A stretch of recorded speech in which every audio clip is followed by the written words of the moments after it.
It's funny how people talk about money like it's some genius employee that magically multiplies the moment you hand it a paycheck. Truth is, when you first start investing, your money's more like an intern who keeps asking where the stapler is. It doesn't know what it's doing yet, and it definitely doesn't look like it's working for you. You save, you invest, you wait, and the results feel microscopic. You start wondering if everyone else has access to a different version of math. That slow burn, that frustratingly quiet stage where nothing seems to move, that's where most people give up. But that's also where the magic is hiding. See, compounding isn't fast food, it's slow cooking. It takes forever to smell good, but once it does, it feeds you for life. And the 8-4-3 rule is like a map that shows when things finally start to taste good.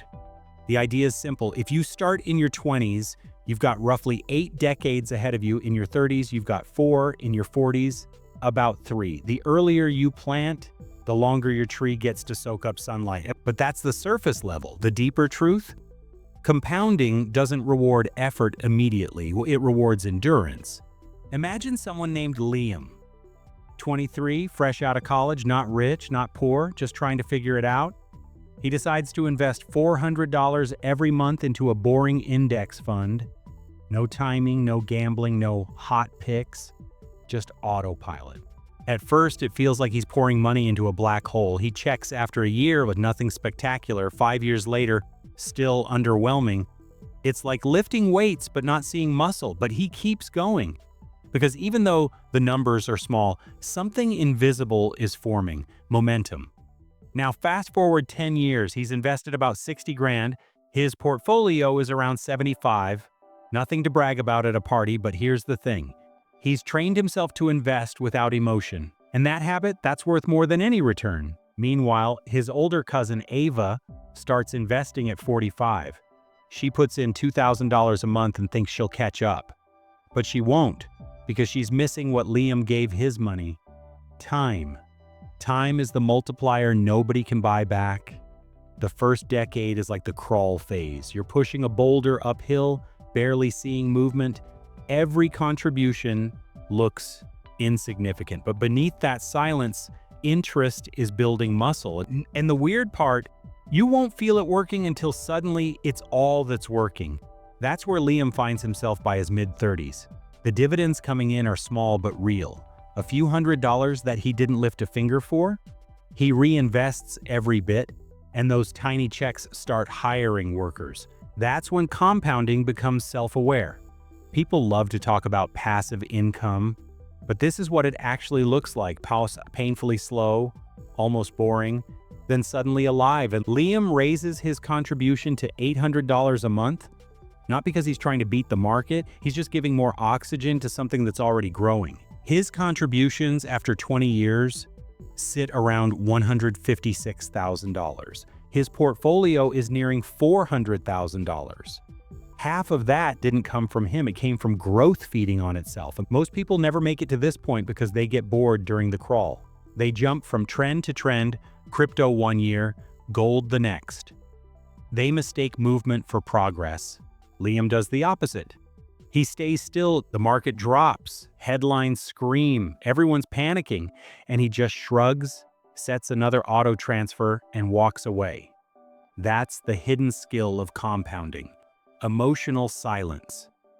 By his late 30s, his dividends alone are roughly $1,000 a month, a quiet second income that doesn't demand meetings, bosses, or schedules. It's not glamorous, but it's freedom starting to whisper. Here's the irony. Once compounding starts working, it doesn't need you anymore. That's when you realize the biggest risk wasn't losing money. It was quitting before the curve bent upward. Liam's story doesn't suddenly turn into fireworks. There's no Lamborghini, no "I retired at 35." What happens is better, just stability. He stops worrying about bills, he starts focusing on compounding in other ways, learning, building side projects, growing skills. He understands now that compounding doesn't just apply to investments, it applies to everything.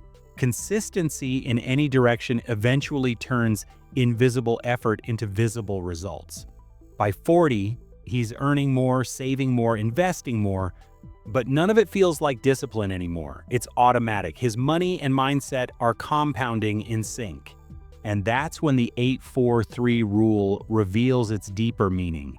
The 8 isn't just about years, and it's about giving yourself enough time for the boring to become powerful, because that's what compounding really is, boring power. Everyone wants fast results, but fast doesn't last. Slow builds roots. Those roots keep your financial tree standing when storms hit. By his 40s, something strange starts happening. He stops feeling like he's building wealth and starts feeling like wealth is quietly building him. The portfolio, once treated like a fragile experiment, now feels alive, breathing on its own. He doesn't need to chase returns or check charts anymore. What used to feel like a desert of slow progress has turned into a garden that keeps growing. The dividends that once trickled in are now rolling in faster than he could ever save by hand. Each one instantly buys more shares, and those shares start earning their own dividends. A self-replicating loop that never sleeps. The same $400 habit that once felt pointless transformed into a financial conveyor belt. Smooth, steady, impossible to stop. That's the moment when compounding changes personality. It stops being shy, it starts showing off. The snowball effect, it's real, but it's not magic, it's math plus patience. Every share creates more shares through reinvested dividends. It's like he hired an army of invisible workers who never sleep, never eat, never take vacations. What used to feel like drops in a bucket now feels like waves in an ocean. By year 25, his total investments crossed $300,000, but his portfolio, over $1 million. 3/4 didn't come from what he saved. It came from what he kept invested. That's the quiet revenge of time. This is where compounding stops being numbers and starts feeling personal. For years, it felt like a grind, but now every uptick feels like a quiet thank you from his past self. It's no longer a sacrifice. It's proof that patience wasn't weakness. The growth curve keeps steepening. Every month accelerates. Every dividend is larger. His money finally found its rhythm and now it's dancing on its own. He doesn't flinch during market crashes anymore. He looks forward to them. The system works better when fed cheap prices. He used to see red charts as threats. Now he sees them as clearance sales. That's when, you've evolved from an investor to an owner. He's not chasing hype. He's letting time compound quietly while he lives his life. Meanwhile, the people who once said investing was too slow are back at square one, chasing trends, restarting. The same people who laughed when he bought index funds are now asking how he did it. And all he did was nothing for a long time. That's the paradox of compounding.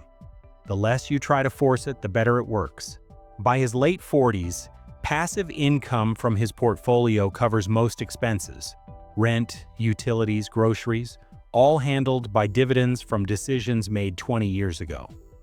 The kid who once thought $400 wouldn't matter now has an investment account that pays more than his old salary, but it's not luck. It's compounding. The most boring, most powerful wealth engine ever invented. And the best part? It doesn't just grow money, it rewires how you think about everything. When you experience compounding firsthand, you start noticing it everywhere. Relationships compound, skills compound, habits compound. You might not see the reward today, but 5 years from now, tiny effort you made daily will be why something massive stands in your life. That's why wealth isn't built by people who chase results. It's built by people who chase repetition. Liam applies this mindset to side projects. He starts a faceless YouTube channel about finance, no fancy setup, just simple content uploaded week after week. The first few months feel like déjà vu. Nothing happens. But this time he knows better than to quit when it's quiet. He keeps showing up, then like compounding itself, something shifts. One video picks up traction, then another. 2 years later, that tiny experiment is making him $1,000 a month. Not from luck, but from boring consistency.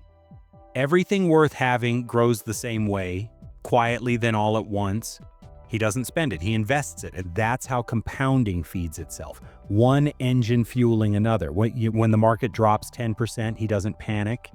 When his job feels uncertain, he doesn't spiral. There's a system quietly working 24/7, and it's his portfolio now. He's built a second version of himself, one that earns money even while he sleeps. That's what the 8-4-3 rule represents. Not 3 random numbers, but 3 timelines of momentum. 8 decades ahead if you start early, 4 decades if you start later, 3 decades if you start midlife. It's never too late, but the earlier you begin, the more outrageous the compounding looks at the end. The hardest part isn't finding the right fund or timing the market. It's surviving your own impatience. The first 10 years feel pointless, the second feel promising, the third feel unfair, and in the best way. Liam learned the truth most never accept. Wealth isn't a finish line. It's a rhythm. You don't reach it, you sock, you live in it. He no longer tracks net worth obsessively, he tracks peace of mind. And peace, like money, compounds too. That's the silent reward of staying consistent. You don't just grow rich, you grow calm. By his 50s, his portfolio is worth around $2.5 million. He's contributed maybe $750,000 total. The rest, almost $2 million, wasn't earned, it was grown. His money learned how to clone itself. Those small dividends are now louder than his paychecks. They arrive whether he's working, traveling, or doing absolutely nothing. That's what financial freedom feels like. Not fireworks, not quitting on camera, but quiet control. The ability to say no to anything misaligned with your peace. By 60, his passive income hovers around $75,000 a year, more than $6,000 a month, enough to live anywhere, enough to never worry about bills. But it's not just the money that's grown, it's the calm. And here's the twist. You don't have to wait until your 60s. Freedom sneaks in quietly. It's the first time your investments pay for dinner, the first time your dividends cover a bill. Those mini freedoms stack until one day you wake up and realize you don't need to trade your hours anymore. That's the most underrated part of compounding. It multiplies your choices. When you have money working for you, you decide what kind of life you want. You stop asking for raises and start asking for time. Liam spends mornings walking his dog, afternoons mentoring younger investors, evenings cooking with his partner. Nothing flashy, just slow, intentional living. The kind money can't buy but can quietly build. If only he could tell his younger self one thing. Keep going. You're not just building wealth, you're building momentum.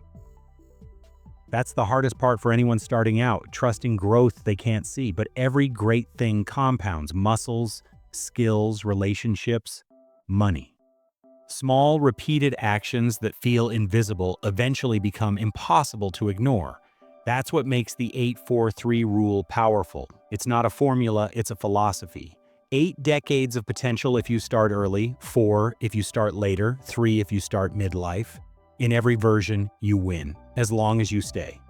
Because compounding doesn't care about your age, it only cares about your consistency. Most people never get to the exponential part because they quit during the invisible part, but make peace with the silence, and the noise will come later, and it'll sound like freedom. And so if you're thinking, I wish I started earlier, stop. That's just another excuse. The best time was years ago. The second best time is right now. You don't need to understand everything. You don't need thousands to begin. You need a starting line and courage to cross it. Automate your first investment, even if it's $50, even if it feels like nothing, because one day that nothing will turn into the most powerful something you've ever built. And if you want to speed it up, build extra income streams. Start something that feeds your investments.